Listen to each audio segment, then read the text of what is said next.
Bonjour et bienvenue dans ce nouvel épisode de SpaceX Channel FR. Nouvelle programmation pour les mois qui viennent, les épisodes sortiront chaque premier mercredi du mois à midi. Comme la sirène de Boca Chica qui retentit pour les allumages statiques des prototypes de SpaceX, l'essai mensuel des sirènes des pompiers locaux marquera la sortie des vidéos de SpaceX Channel FR. En parallèle, je suis en train de terminer mon setup de live, qui est derrière moi. En fonction de l'actualité, je vous retransmettrai les lancements en live sous peu. Lors des lancements ou événements qui auront lieu en journée ou qui sont programmés, je les retransmettrai en direct. Pour les lancements plus aléatoires ou de nuit, je ferai une version où les longues périodes d'attente seront coupées au montage afin de vous donner quelque chose de plus fluide et de plus animé, et j'en ferai une diffusion live en léger différé. C'est un moyen pour moi de préparer un commentaire qui soit intéressant, sourcé et qui ne soit pas simplement du meublage. J'ai bon espoir d'inaugurer les lives pour le premier vol orbital de Starship. Le setup devrait être prêt. Espérons que SpaceX le sera aussi et surtout que la FAA aura donné son accord. En tout cas, si vous ne voulez pas manquer ces lives, abonnez-vous à la chaîne et utilisez la petite cloche pour avoir les notifications. Autre petite chose, je vais vous faire un making-of de cette vidéo parce que y a beaucoup de choses nouvelles que j'ai tentées dans cette vidéo et je voulais vous montrer comment j'ai fait. Et ça se passera sur la chaîne d'Inside the Choucroute Garage, qui est la chaîne de la communauté du Choucroute Garage et de SpaceX Channel FR maintenant, puisque Choucroute Garage c'est la maison de production. Et donc je vous mettrai le lien en description et dans les fiches à la fin de la vidéo. Bon, pour ce premier épisode mensuel, j'ai décidé de vous parler de la Lune. Et comment nous y sommes allés, comment la NASA veut y retourner, et enfin, comment SpaceX pourrait changer la donne.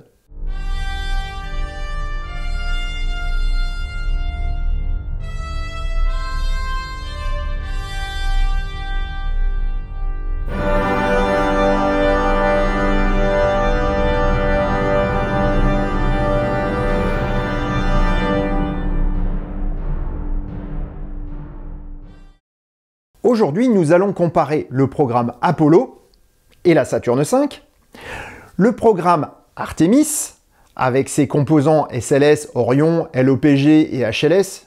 Ouais, je sais, c'est bien compliqué, mais nos amis de la NASA sont un peu accros des acronymes. Et enfin, un programme hypothétique totalement basé sur le Starship de SpaceX et les informations qu'on a à ce jour sur ce programme. Pour ce faire, je vais avoir recours à des accessoires pédagogiques que j'avais déjà teasés sur Instagram et sur Facebook. Un set Lego Saturne V à l'échelle 1/110e environ, une maquette imprimée en 3D du lanceur SLS et de la capsule Orion, et une maquette imprimée en 3D du programme Starship. Avant de décortiquer les différents modes opératoires des missions, nous allons nous pencher sur les lanceurs et leurs énormes différences de conception. Conçu par le génial Wernher von Braun, le lanceur Saturne V n'a pas été pensé à l'origine pour les missions lunaires. Son développement avait commencé bien avant la course à la Lune, pour une mission bien moins glorieuse, lancer des satellites militaires lourds pouvant être éventuellement équipés de vecteurs nucléaires. Il aurait pu servir à lancer une bombe atomique sur la Lune pour une démonstration de force, comme on le voit dans l'excellente vidéo d'Astronogeek sur le sujet que je vous mets, je crois que c'est là, dans les fiches, et en description. 110 mètres de haut, pour un maximum de 10 mètres de diamètre, c'est le lanceur le plus puissant ayant jamais décollé et réussi une mission.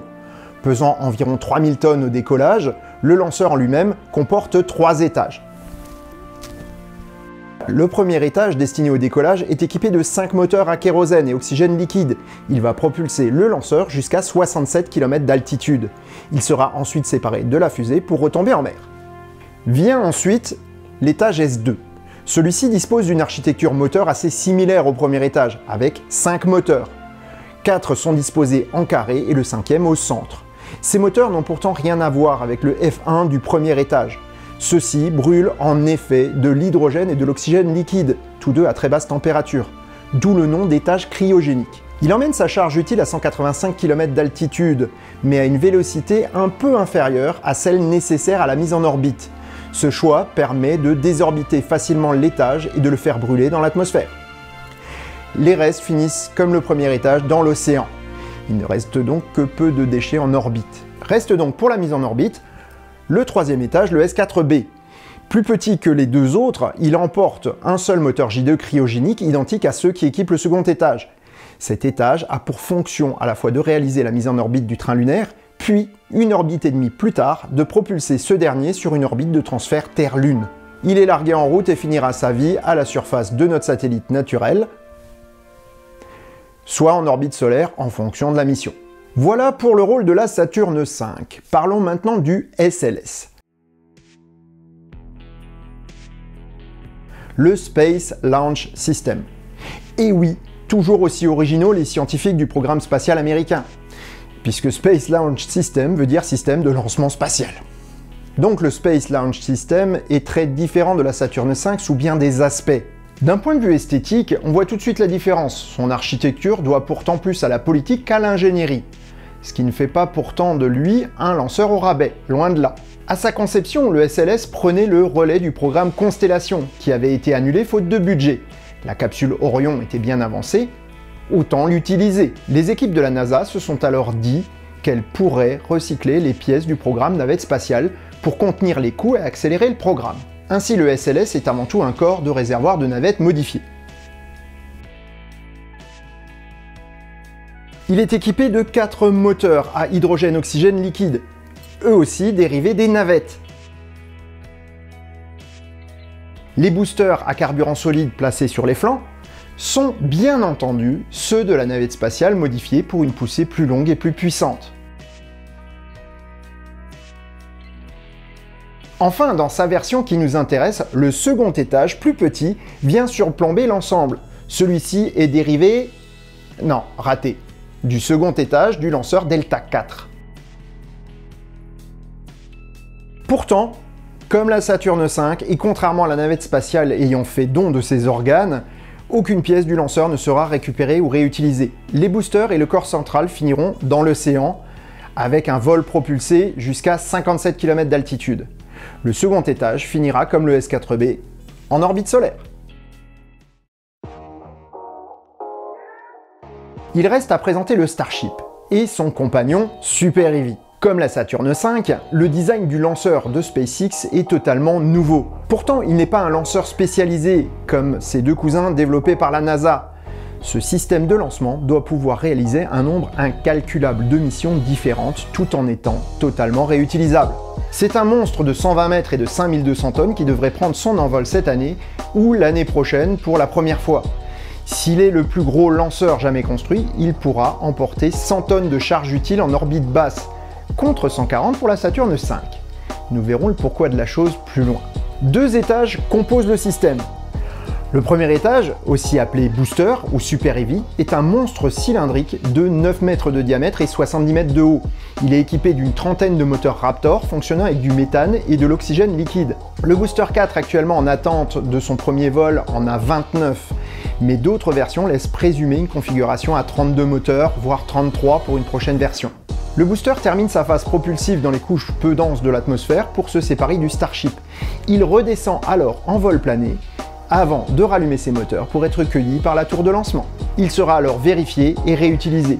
Voilà qui explique la moindre performance en termes de charge utile par rapport à la Saturne V.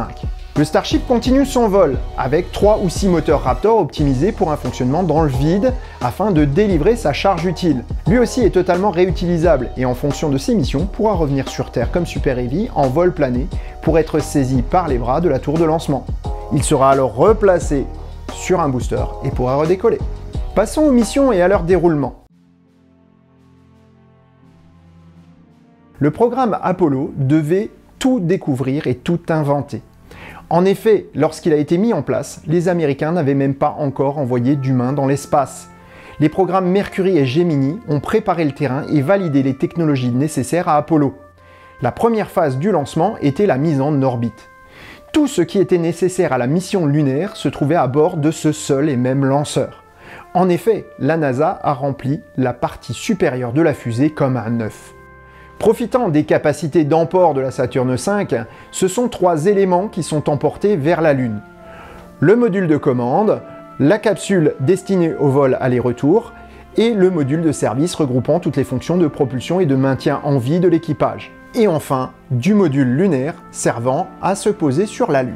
En fin de trajectoire de lancement, lorsque l'altitude de sécurité est atteinte, la tour de lancement est éjectée. Composée essentiellement de moteurs, elle a pour fonction d'extraire et d'éloigner le module de commande en cas de problème au décollage. En même temps, le cône sous les moteurs permettait de protéger la capsule Apollo pendant son vol atmosphérique au décollage. Le S-4B réalise alors la mise en orbite.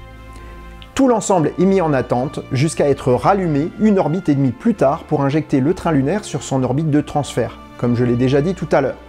Une fois la trajectoire confirmée et le bon état du matériel contrôlé, le module de commande et son module de service se séparent du troisième étage désormais inutile. Pourtant, le S-4B n'est pas encore vide. Le LEM se trouve en effet sous le module de service pendant le décollage. Il faut donc aller le récupérer. Le pilote du module de service retourne son vaisseau et va s'amarrer au LEM. Les attaches pyrotechniques sont alors enclenchées dans le S-4B qui libère le train lunaire. Le LEM est alors extrait de son logement par quelques poussées des moteurs de contrôle à réaction du module de service. S'ensuit alors un vol de quelques jours pour arriver en orbite lunaire. La trajectoire que suit le train lunaire est dite de retour automatique. En effet, si les moteurs du module de service venaient à dysfonctionner, les vaisseaux reviendraient naturellement sur Terre. Cette trajectoire est très importante et a déjà démontré son utilité lors de la mission Apollo 13. Le module de service avait complètement lâché et surtout, son moteur ne fonctionnait plus. Cette trajectoire a permis aux 3 astronautes de revenir sur Terre, entre autres choses bien entendu. Cette trajectoire sera d'ailleurs également utilisée pour Orion. Le moteur SPS du module de service doit assurer les allumages de correction de la trajectoire pour atteindre la bonne orbite lunaire. Il doit donc pouvoir s'allumer plusieurs fois. Très simple, ce moteur fonctionne grâce à du protoxyde d'azote et de l'aérosine 50, un dérivé de l'hydrazine. L'avantage avec ce couple chimique est qu'il n'est pas nécessaire de les allumer.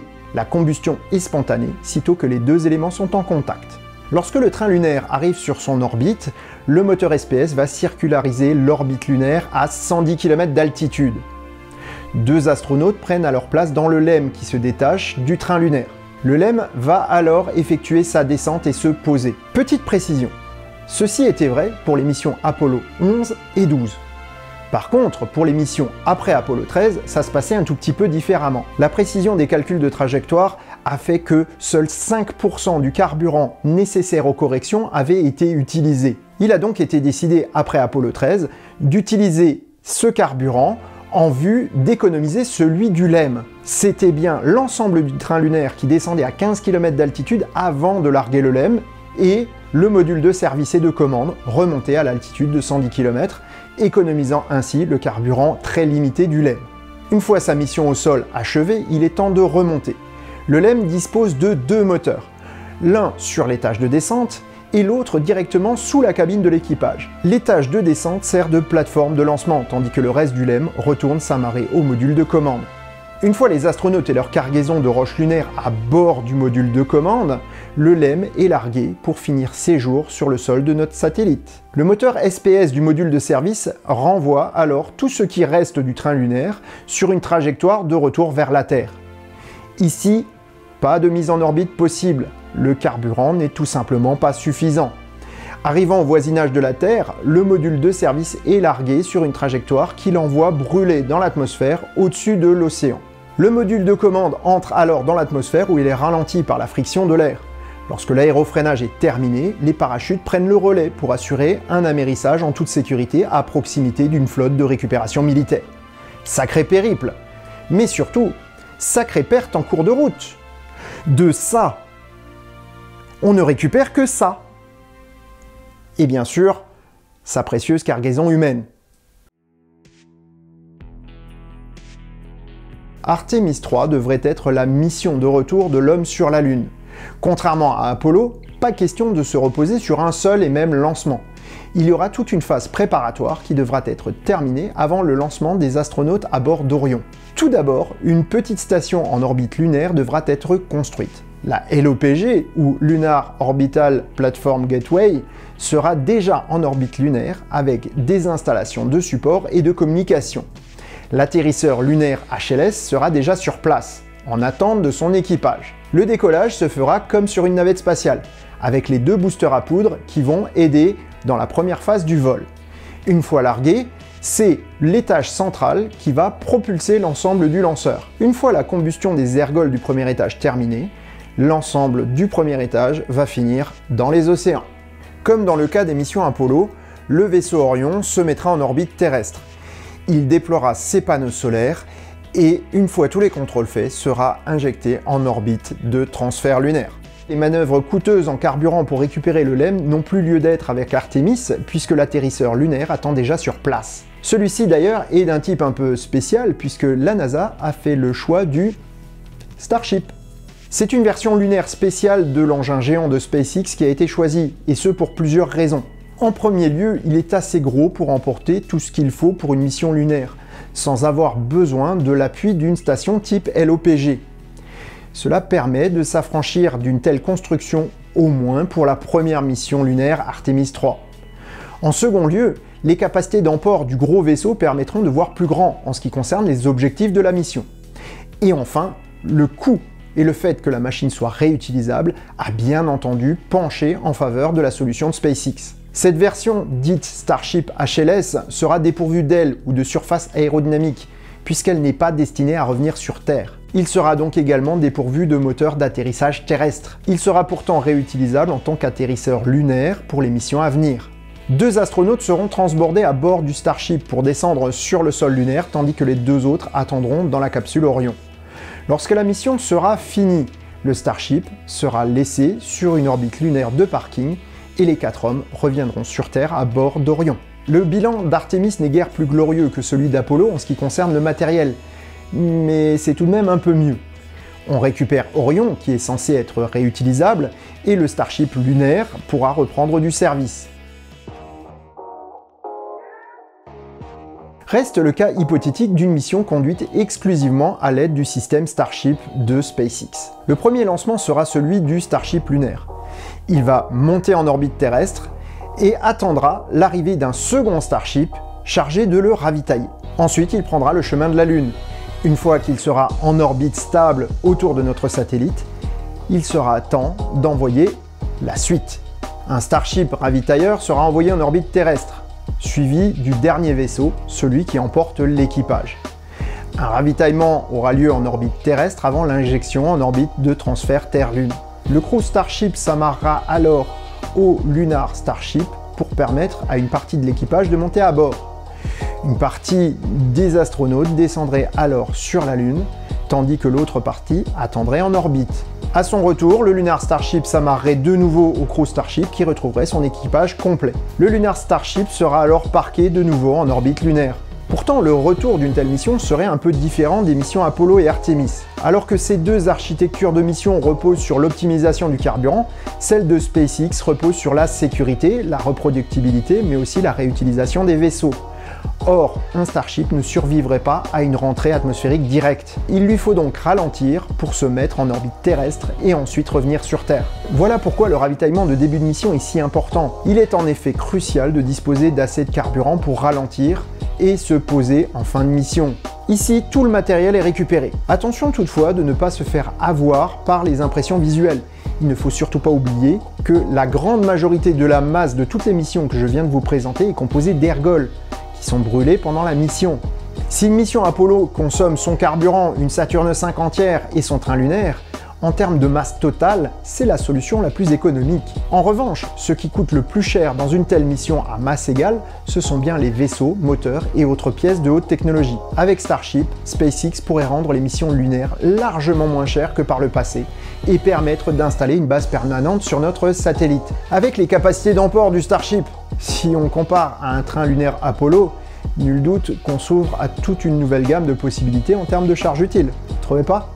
Ils sont à la même échelle. Voilà qui ouvre une perspective de réaliser ce dont Arthur C. Clarke avait rêvé dans 2001, l'Odyssée de l'espace, voire de commencer à songer à des missions martiennes qui deviendraient de plus en plus envisageables, car économiquement possibles. Voilà, cet épisode est terminé, j'espère qu'il vous aura plu. N'hésitez pas à mettre un pouce vers le haut si c'est le cas, et à me laisser un commentaire. Et sur ces bonnes paroles, n'oubliez pas de rêver, mais aussi de vivre vos rêves. Portez-vous bien. Salut!